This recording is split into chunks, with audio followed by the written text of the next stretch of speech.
Welcome, my dear students. So today we are going to start a quick revision of some important questions from your 11th class syllabus.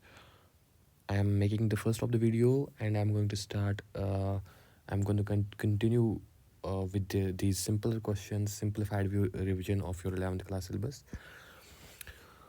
So this video series, how many videos I will make, I don't know, but this video series will be purely based upon a simplified routine which will help you in performing uh, good in your board examination. So this is basically a revision series for 11th class 11th, and in this revision series we mainly focus on important topics. Now I'm gonna start with the first chapter. I will take the first chapter as cell biology. It's not strictly the first chapter, पहला chapter तो नहीं है, लेकिन फिर भी मैं इसको पहले स्टार्ट करने वाला हूँ बिकॉज इसमें सिंपल क्वेश्चन है, तो स्टार्ट इसी से करते हैं. तो इसमें बहुत सारे इंपॉर्टेंट क्वेश्चन है जिनके बारे में आपको ध्यान रखना चाहिए. ठीक है, तो लाइक मैं अगर देखूँ तो फ्लूइड मोज़ेक मॉडल जो मेम्ब्रेन का है वो एक बहुत इंपॉर्टेंट क्वेश्चन इसमें आ जाता है.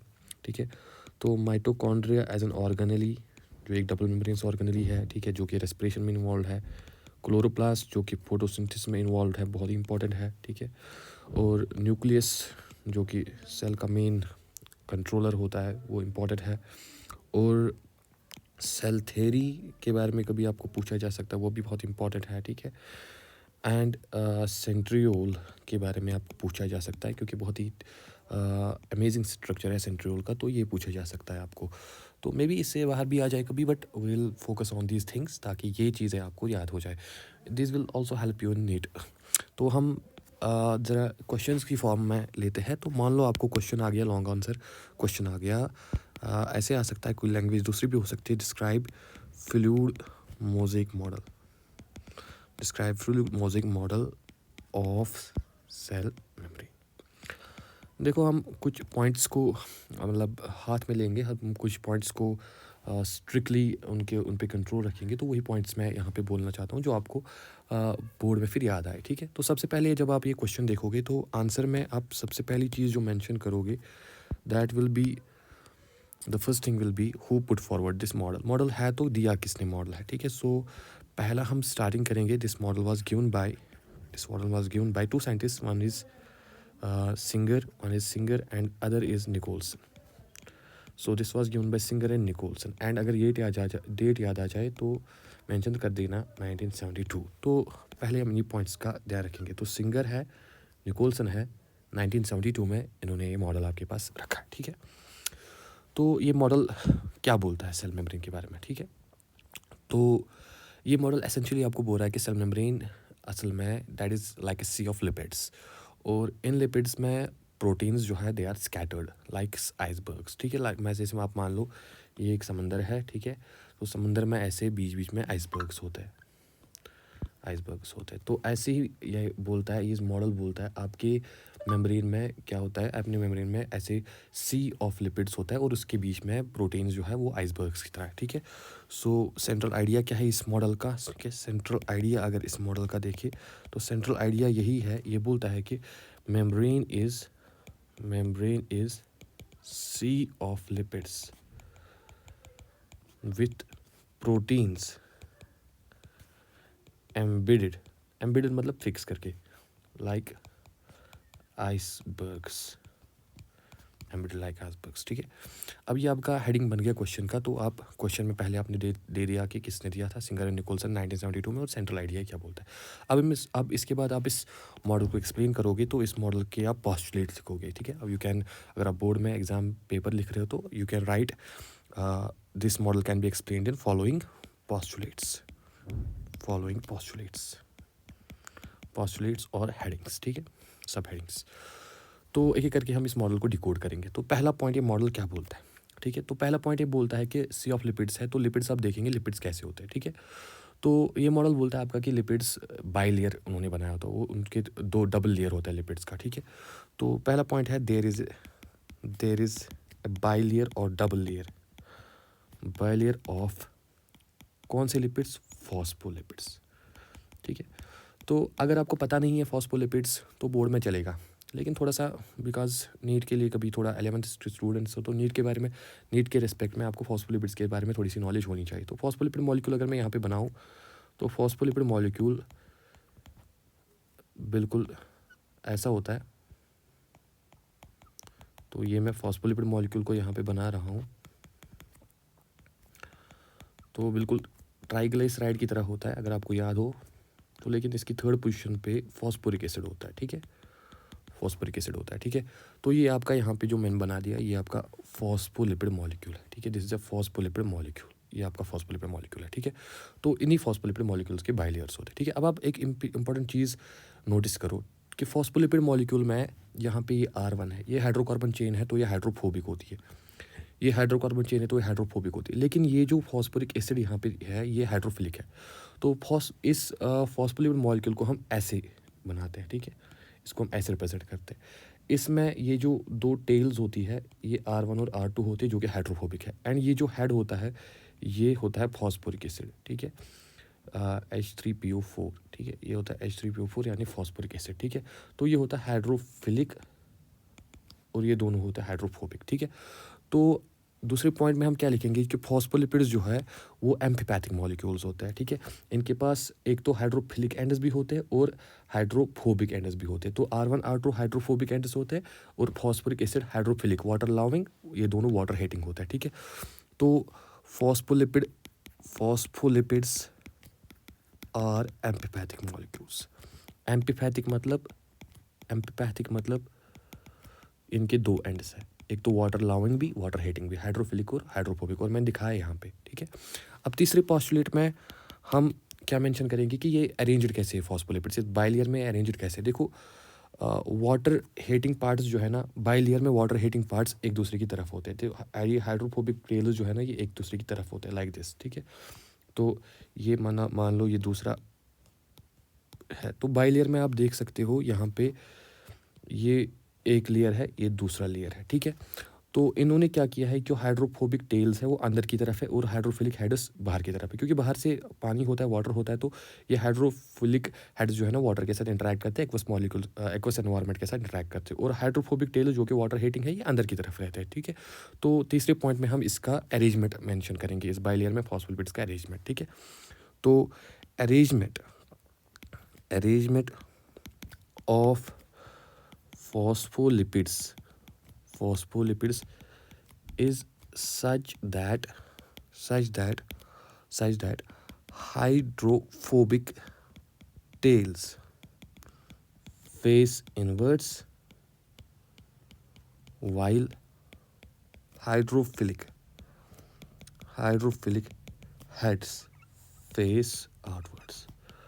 तो ऐसे आप लिख लोगे। तो पहले पॉइंट में आपने एक्सप्लेन कर दिया कि दो लेयर्स है फॉस्फोलिपिड्स की, दूसरे पॉइंट में आपने एक्सप्लेन किया कि वो एम्फीपैथिक मॉलिक्यूल्स होते हैं। अब तीसरे पॉइंट में आप इसी चीज़ को कंटिन्यू कर रहे हो और बोल रहे हो कि अरेंज्ड कैसे। अब क्योंकि एम्फीपैथिक है तो जो हेटिंग पार्ट्स है, हेटिंग टेल्स है वो अंदर की तरफ होते हैं, एक दूसरे के अंदर की तरफ होते हैं, और हाइड्रोफिलिक हेड्स जो है वो बाहर की तरफ होते हैं। ठीक है, तो यहाँ पे आपका जो लिपिड्स का डिस्कशन है ये आपने एड्रेस कर दिया। अब आप प्रोटीन्स की बात करोगे। ठीक है, तो ध्यान रखना नंबर 4 पे हम प्रोटीन्स की बात करेंगे। ठीक है, तो यहाँ पे मैं फिर से ये आपको थोड़ा एक्सप्लेनेशन के लिए यहाँ पे बना देता हूँ। ये मान लो ऐसे बाइलेयर है, थोड़ा सा लैंग्वेज में बनाएंगे, बाइलेयर है। ठीक है, तो अब प्रोटीन्स जो है, प्रोटीन्स इसमें एम्बेडेड होते हैं लाइक आइसबर्ग्स। ठीक है, अब आप बस एक चीज़ का ध्यान रखना, प्रोटीन्स दो तरह के होते हैं। ठीक है, प्रोटीन्स होते हैं दो तरह के। ठीक है, कुछ प्रोटीन्स होते हैं आपके जो कि सुपरफिशियली एम्बेडेड होते हैं लाइक दिस, लेकिन कुछ प्रोटीन्स होते हैं जो आपके डीपली एम्बेडेड होते हैं। ठीक है, और कुछ ऐसे भी होते हैं जो कि बराबर अक्रॉस द लेंथ जाते हैं। ठीक है, ऐसे तो प्रोटीन्स हमारे बेसिकली दो ही तरह के होते हैं, लेकिन एक थर्ड टाइप भी होता है, तो हम बोलेंगे 3 तरह के होता है। ठीक है, तो प्रोटीन्स हमारे पास, प्रोटीन्स आर ऑफ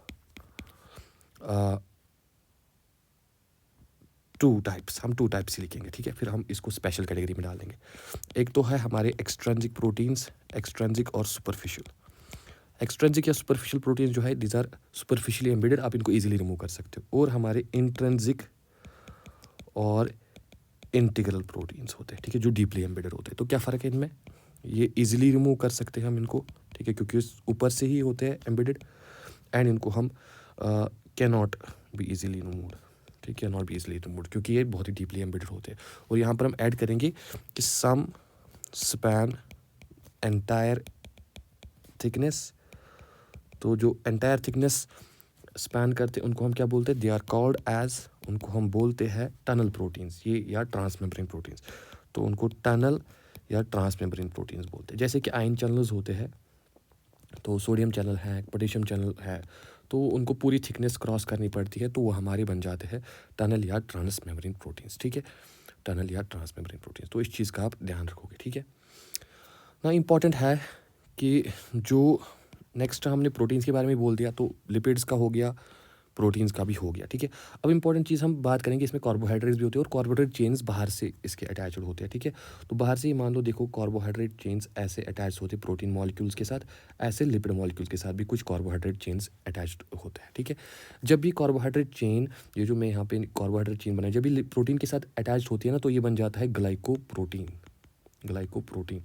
और जब भी लिपिड के साथ हो जाते हैं तब ये बन जाता है ग्लाइकोलिपिड।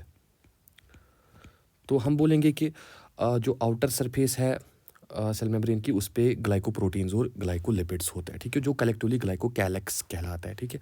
तो यहाँ पर हम इंपॉर्टेंट एड्रेस करेंगे, ठीक है। जो आउटर फेस ऑफ मेम्ब्रेन है या एक्सटर्नल फेस ऑफ मेम्ब्रेन है, ठीक है, दैट कंटेन्स ग्लाइकोप्रोटीन्स और क्या होता है, एंड ग्लाइकोलिपिड्स, ठीक है, विच कलेक्टिवली फॉर्म, जो दोनों इकट्ठे क्या बनाते हैं, एक ही लेयर बनाते हैं, दैट इज कॉल्ड ग्लाइकोकैलेक्स। जो बाहर से वो परत बनती है इन ग्लाइकोप्रोटीन्स की और ग्लाइकोलिपिड्स की पूरे सरफेस पे, उसको ग्लाइकोकैलेक्स बोलते हैं, ठीक है। तो इस पे रिसेप्टर्स ये एक्ट करते हैं, अटैचमेंट साइट्स, रिसेप्टर्स वगैरह, बहुत इनका फंक्शन है, ठीक है। अब इसके अलावा हम एडिशनल प्रॉपर्टीज़ मेंशन करेंगे इस मेम्ब्रेन की। देखो, मेम्ब्रेन जो है ना ही सॉलिड है ना ही पूरा लिक्विड है, ये क्वाजी फ्लूइडिक है, ठीक है, मतलब बीच में कहीं बीच में लाई करता है, ठीक है। तो membrane is quasi-fluidic, quasi-fluidic in nature, quasi-fluidic in nature, ठीक है, quasi-fluidic नेचर या हाफ फ्लूइडिक इन नेचर, ठीक है। इस चीज़ का भी आप ध्यान रखोगे, ठीक है। एंड और एक चीज़ आप याद रखोगे, ये जो मेम्ब्रेन है हमारा, membrane is semi permeable in nature, not semi permeable actually, sorry, it is selectively permeable nature, ठीक है। तो उन्हीं चीज़ों को अलो करता है जिनके लिए या तो इसमें आयन चैनल्स होंगे या जो इसमें सॉल्युबल होंगे, ठीक है।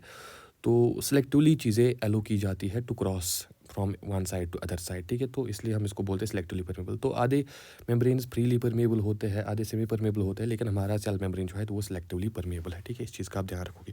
तो ये प्रॉपर्टीज़ भी एडिशनली आप यहाँ पे याद रखोगे, ठीक है। एंड इम्पॉर्टेंट और एक चीज़ आप याद रखोगे कि जो मेम्ब्रेन है मेम्ब्रेन जो हमारा है तो सिलेक्टिवली परमेबल, हाँ, मेम्ब्रेन में कुछ रिजिड मॉलिक्यूल्स होते हैं, वो चीज़ इंपॉर्टेंट याद रखोगे, रिजिड मॉलिक्यूल्स होते हैं इसमें।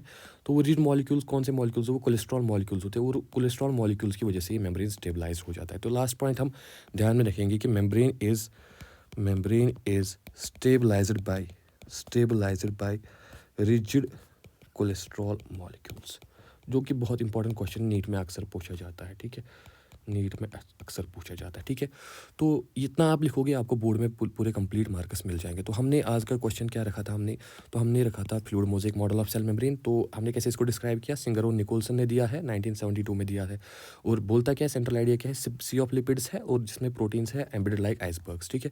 अब हमने डिस्क्राइब कैसे किया कि जो बाइलेयर होता है, लिपिड्स कैसे होते हैं, बाइलेयर होता है उनका, और कौन से टाइप ऑफ लिपिड्स, और फॉस्फोलिपिड्स, जिनका डायग्राम मैंने आपको दिखाया, यहाँ पे आप देख सकते हो। ये R1 R2 है, फैटी एसिड्स 2 है, लेकिन तीसरी जगह पे फॉस्फोरिक एसिड है। अब आपने देखा R1 R2 हाइड्रोफोबिक है और ये फॉस्फोरिक एसिड जो है ये हाइड्रोफिलिक है। तो हमने इसको ऐसे रिप्रेजेंट किया, ये इसका हेड है हाइड्रोफिलिक, ये दोनों टेल्स है हाइड्रोफोबिक। और ये दूसरा पॉइंट हमने मेंशन किया यहाँ पे। और अरेंजमेंट इनका ऐसे बोला कि टेल्स अंदर की तरफ है और हेडस बाहर की तरफ है, जो स्टेबल बनाता है इसको। अब प्रोटीन इसमें देखिए हमने दो तरह के, एक्सट्रेंसिक है और इंट्रेंसिक है। इजीली रिमूव कर सकते हैं, इजीली रिमूव नहीं कर सकते, और कुछ बराबर एंटायर लेंथ क्रॉस करते हैं, उनको टनल प्रोटीन्स या ट्रांसमेम्ब्रेन प्रोटीन्स बोलते हैं, बहुत ही आसान है। और हमने देखा कि आउटर सरफेस पे ग्लाइकोप्रोटीन्स हैं यानी कार्बोहाइड्रेट्स चेन्स प्रोटीन्स के साथ है और ग्लाइकोलिपिड्स यानी कार्बोहाइड्रेट चेन्स लिपिड्स के साथ है और वो कलेक्टिवली क्लियर बनाते ग्लाइकोकैलिक्स बोलते हैं। हमारा मेम्ब्रेन क्वाजी फ्लूइडिक है यानी हाफ फ्लूइडिक है, ना ही सॉलिड है ना ही पूरा फ्लूइड है, क्वाजी फ्लूइडिक है। और हमारा मेम्ब्रेन जो है वो सिलेक्टिवली परमेबल है, बस सिलेक्टेड चीज़ों को अलो करता है to cross from one side to other. और हमारा मेम्ब्रेन जो है ये इसको स्टेबिलिटी के लिए कुछ रिजिड मॉलिक्यूल्स होते हैं inside, those rigid molecules are actually the cholesterol molecules. I hope ये क्वेश्चन आपको बहुत ही क्लियर हो गया हो, ठीक है। तो नेक्स्ट शॉर्ट वीडियो में हम ऐसा ही एक वीडियो और एक क्वेश्चन उठाते हैं। अंटिल